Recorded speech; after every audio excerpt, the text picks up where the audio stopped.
Next month, the pristine architectural marvel of the Kadokawa Culture Museum is being officially invaded. Yeah, by aliens, time travelers, and, a chaotic high schooler from 2006. Right. Welcome to this deep dive.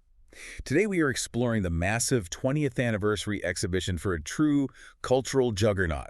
We're talking about the melancholy of Haruhi Suzumiya. Such a massive throwback. It really is. Like, if you were on the internet 2 decades ago, you probably remember the yellow ribbons and all the viral dances. But, okay, let's unpack this.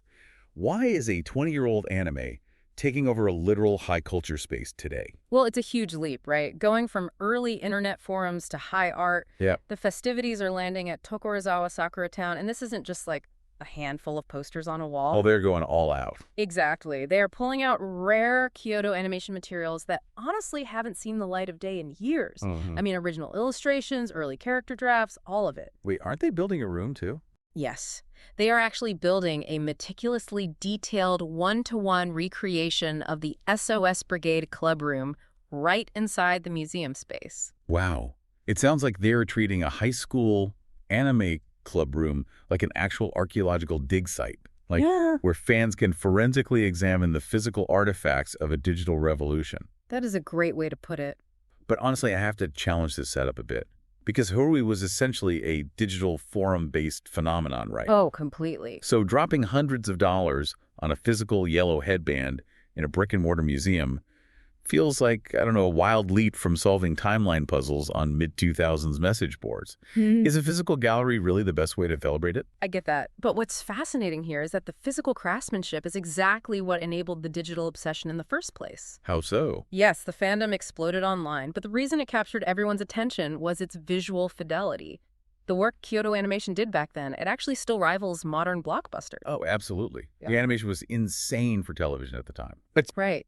So when you physically stand in front of the original cells and see the subtle facial expressions of a character like Yuki Nagato, or just the sheer kinetic energy of the animation, you realize something. What's that?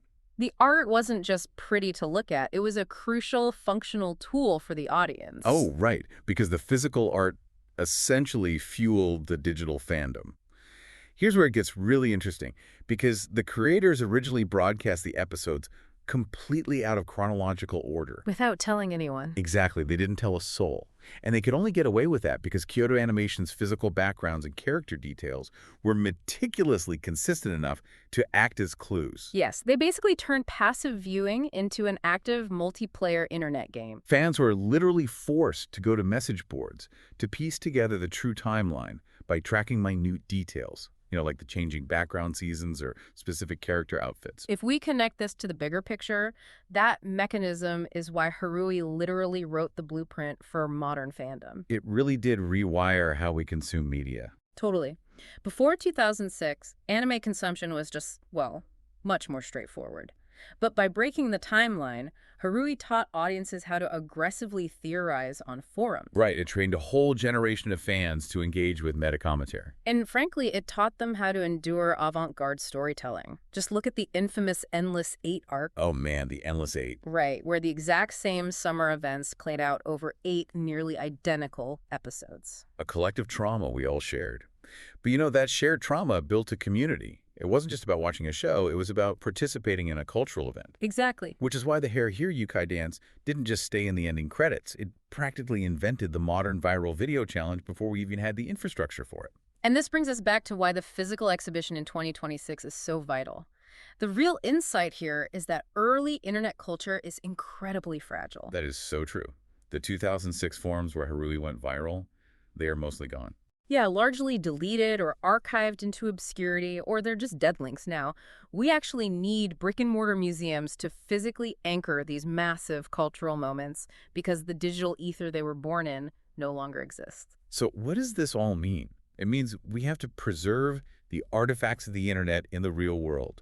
That completely shifts how you view this event. Right, it's not just a nostalgic cash grab. Exactly. It is cultural preservation. If you are planning to go, definitely watch for those ticket releases and keep an eye out for time travelers in line, of course. Naturally. It is no coincidence they scheduled this for August, aligning perfectly with the heat of the Japanese summer that trapped us all in that original time loop. It really is perfect timing, and it leaves you with a serious question to chew on. What's that? If a quirky 2006 anime about a bored high schooler could literally invent the modern viral internet phenomenon and earn a massive retrospective in those once sterile museum halls, what seemingly niche media that you consume today will we be building physical monuments to 20 years from now?